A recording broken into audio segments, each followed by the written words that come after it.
Welcome back to my YouTube channel. This is Rick Ryman. I want to talk today about an article that I published in the Journal of Perpetrator Research in 2019. And you see it right here, 6 Shots in Dallas, framing the perpetrator of the Kennedy assassination through the Zapruder film 1963 to 2013. And there's an abstract here that we'll go over, as well as some of the highlights from the article. You can find this article online by just doing a search for Journal of Perpetrator Research and then looking up the articles from 2019. I will also have a URL to the article that I will post in the description box for this particular video. Once again, I'm only going to talk about the highlights of this article. This article is really about how we remember the Kennedy assassination and how the Zapruder film has played a part in that memory. So let me read the abstract, and then I'll just hit the highlights of the article. When 3 shots were fired at John F. Kennedy's motorcade in Dallas on 22 November 1963, 3 important photographic shots were also taken of the scene. These images, by amateur filmmaker Abraham Zapruder, were seen by Americans as a kind of Rosetta Stone for deciphering the otherwise discordant language of the assassination, and as a key to identifying the perpetrator or perpetrators. The Zapruder film was to yield 2 diametrically opposing interpretations, conspiracy or no conspiracy, depending largely on the agendas of the viewers and their willingness or unwillingness to contextualize their interpretations with other evidence. While the Zapruder frames have turned out to tell us nothing about the actual perpetrators of this particular crime, the way they are remembered tells us much about the ideal political assassin of the American imagination.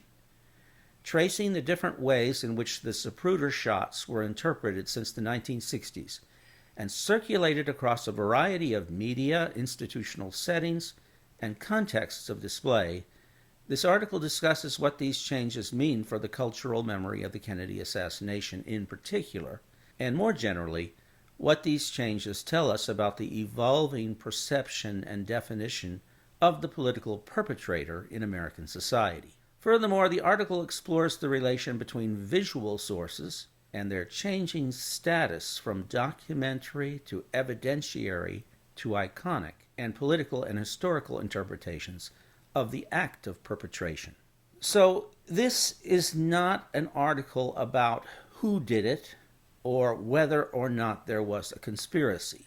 I will lay my cards on the table and tell everyone at the outset that I believe there was no conspiracy in the Kennedy assassination.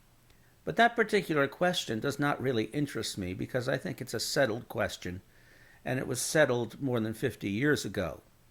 What I'm interested in is how Americans remember the Kennedy assassination, because in that sense, it is a field rich for possibilities of inquiry. And that's what I try to do in this article. This article, by the way, is a Creative Commons article, and therefore there's no charge for it. However, it is appreciated if those who use the article cite it, as you see here. So let's take a look at the highlights of this article. So here's the beginning of the article.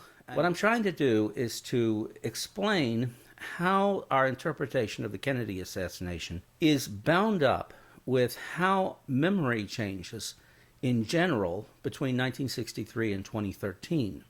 The Kennedy assassination is open to many interpretations, primarily because A, Oswald was not caught in the act. He escaped.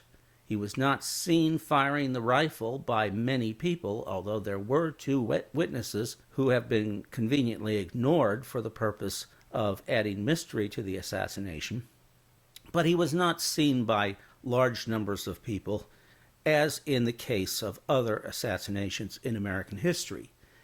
Second, he escaped, and he was later captured some distance away from the scene of the crime, which added mystery to it.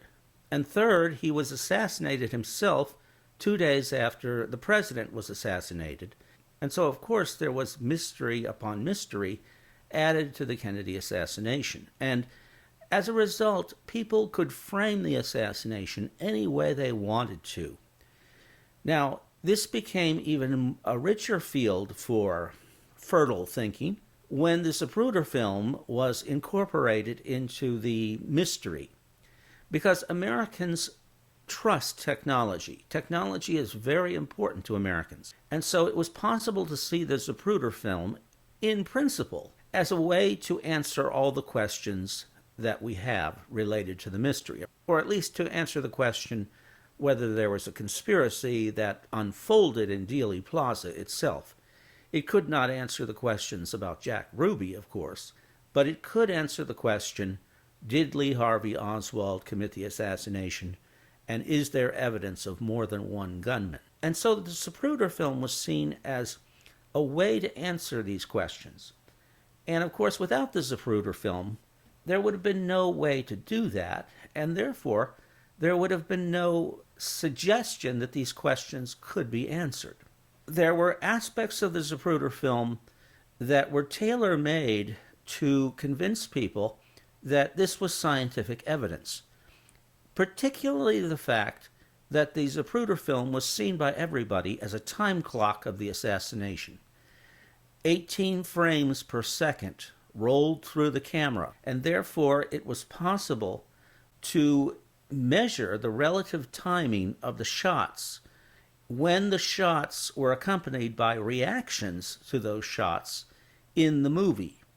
Obviously, there was no sound in the movie, but there were visual markers, particularly reactions. Now, this was itself exaggerated as a powerful piece of evidence because there was a shot before the first shot that showed a reaction. That is, there was a shot that missed.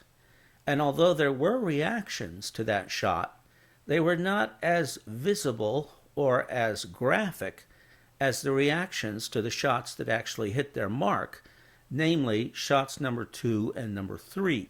And so it became possible, because of the ability to time these shots, to see the Zapruder film as being somehow amazingly accurate, amazingly truthful, the one piece of evidence that could not lie. And so Americans came to see it as a kind of Rosetta Stone.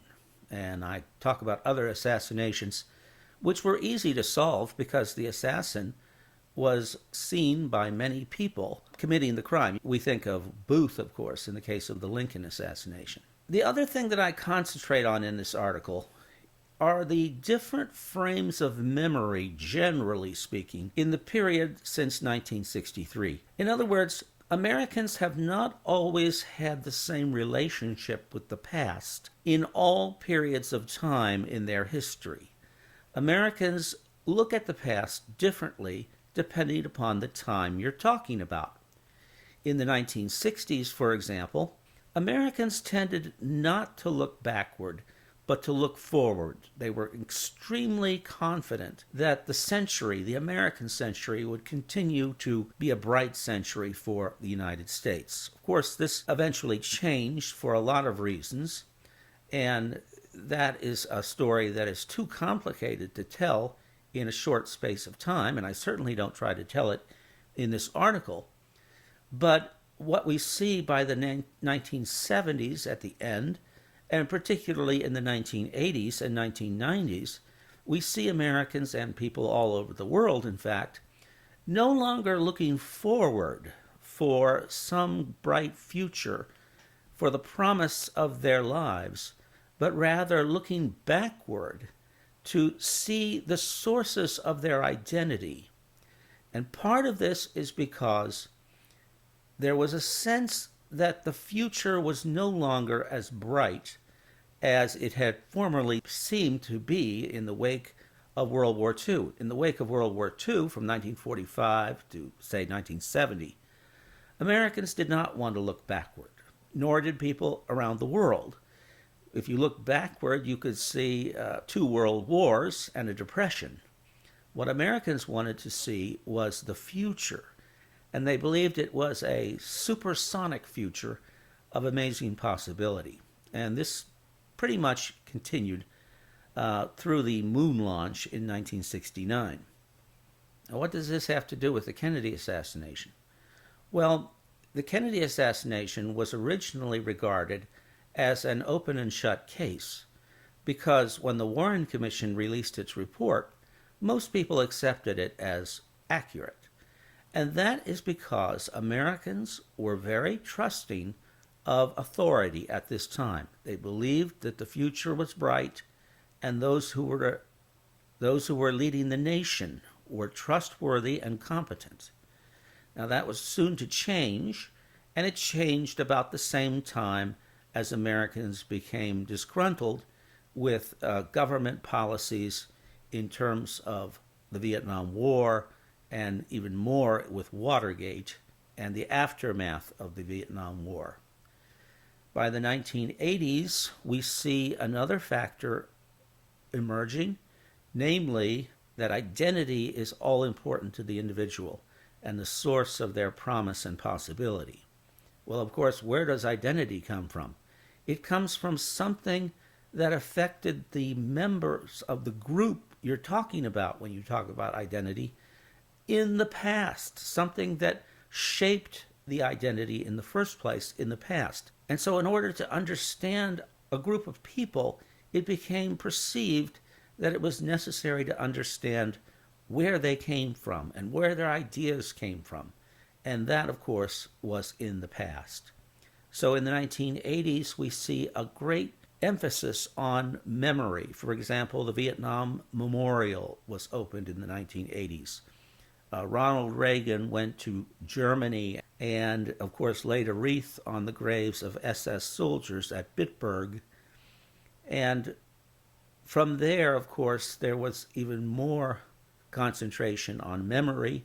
It was incredibly startling to see that in 1989, in Dallas, the sixth floor museum was opened in the Texas School Book Depository, a building that Dallas had been trying to get rid of since the Kennedy assassination. But all of a sudden, they want to have a museum in there to tell the story of the assassination, something they were trying to steer visitors away from since 1963. So you see this flip in how history was regarded, even in Dallas. And I tried to explain in this article how that made itself felt in the memory of the Kennedy assassination. Now, I worked with the Sixth Floor Museum to publish some of the Zapruder images. This is image 224, which means Z224, frame 224 of the 26-second Zapruder film. The Zapruder film was only 26 seconds, and there are frames that are numbered for convenience up into the 300s. This one happens to be 224 when the president is emerging from behind a sign that obscured Zapruder's view, but we can see Governor Connally here. And this has become a famous frame because it is said to help us determine the timing of the second shot. And of course, this is the famous shot that allegedly went through both Kennedy and Connally, hitting both with one shot, and that has been called the single bullet theory. Well, I agree with Max Holland that it should be called the single bullet conclusion because it has been demonstrated scientifically over and over again since 1963, and there really is no doubt anymore that there was no magic bullet. It was a single bullet. It had to hit Connally once it exited Kennedy's neck because it was not found in the automobile. It was not found in the body of JFK.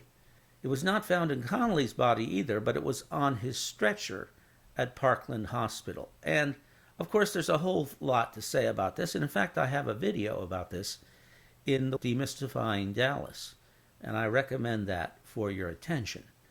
But I don't spend a lot of time talking about the controversy over the single bullet theory. I'm more interested in the way in which memory has treated these frames, and that's what I talk about in this article. We will continue the journey through this article in part 2, and if you have some comments, I would welcome them on the comments page where this video is located. So stay tuned for part 2, coming soon. Thanks for watching.